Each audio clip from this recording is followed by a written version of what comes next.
আমাদের ইস্তেহারের জায়গায় আপনারা দেখেছেন আমরা আমরা বারবার বলেছি সেদিন ইস্তেহারে আমাদের 6 ইয়েস 6 নো আমরা বলেছি আমরা ৬ টা বিষয়ে ইয়েস বলেছি। আর ৬ টা বিষয়ে নো বলেছি। আবার ১২ মাসে ৩৬ টা মৌলিক কাজকে আমরা টার্গেট দিয়েছি।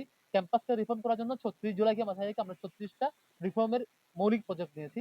১২ মাসে ৩ টা করে ৩৬ টা কাজ আমরা করব, ক্যাম্পাসটা আমূল চেঞ্জ হবে। এর বাইরে আমাদের সম্পাদক মণ্ডলীরা প্রত্যেকের ১২ মাসে বিজয়ী হলে কি কাজ করবে এক্সিকিউটিভ প্ল্যানে করেছে। কোন মাসে কি কাজ করবে। সেই প্ল্যানটা আমাদের ওয়েবসাইটে পাবেন www.unitedstudentalliance.org সেখানে পাবেন ওয়েবসাইটে।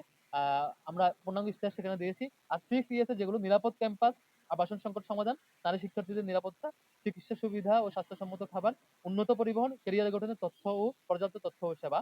তারপর 6 নো যেগুলো সেগুলো হচ্ছে কর্তৃত্ববাদী রাজনীতি, নির্যাতন ও সহিংসতার ব্যাপারে একদম জিরো টলারেন্স নো থাকবে। গেস্ট রুম গণরুম কালচার যাতে কেউ শুরু করতে না পারে সেই প্রচেষ্টা আমাদের যাত্রা অলওয়েজ থাকবে। বৈষম্যমূলক নীতি এবং আচরণ যা আছে সেগুলো মূলোৎপাটনে আমাদের যাত্রা অব্যাহত থাকবে। মাদক, ছিনতাই এবং চাঁদাবাজি যাতে একদম জিরো লেভেলে নিয়ে আসা যায় সেই সংগ্রাম আমাদের যাত্রা থাকবে।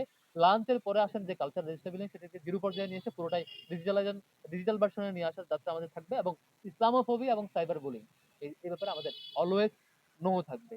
এই 6 ইয়েস এবং নোর যাত্রা আমরা জারি রাখবো বলে আমাদের সংগ্রাম। এই সংগ্রাম আমরা রাষ্ট্রতে জয়ী হই কিংবা জয়ী না হই, কিংবা ভোট পায় কিংবা ভোট না পায়, এই ইস্যুর সাথে রিলেটেড। আপনারা দেখেছেন আমাদের জায়গায় এর আগে থেকে আমাদের প্রার্থীরা একেকজন একেক প্ল্যাটফর্ম থেকে এই যাত্রাগুলো জারি রেখেছেন।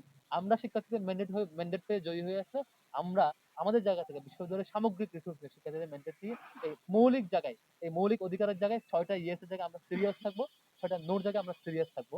এবং এটার সাথে ৩৬টা রিফর্ম প্রজেক্ট নিয়েছি আমরা ক্যাম্পাসে ১২ মাসে সেই প্রজেক্টগুলো বাস্তবায়ন করবো। এবং সম্পাদক যে মৌলিক জায়গাগুলো রেখেছেন সেগুলো আমরা জারি রাখবো। আশা করি আমরা শিক্ষার্থীদের অধিকারে সেই কাজগুলো করতে পারবো। সবাইকে ধন্যবাদ জানাই।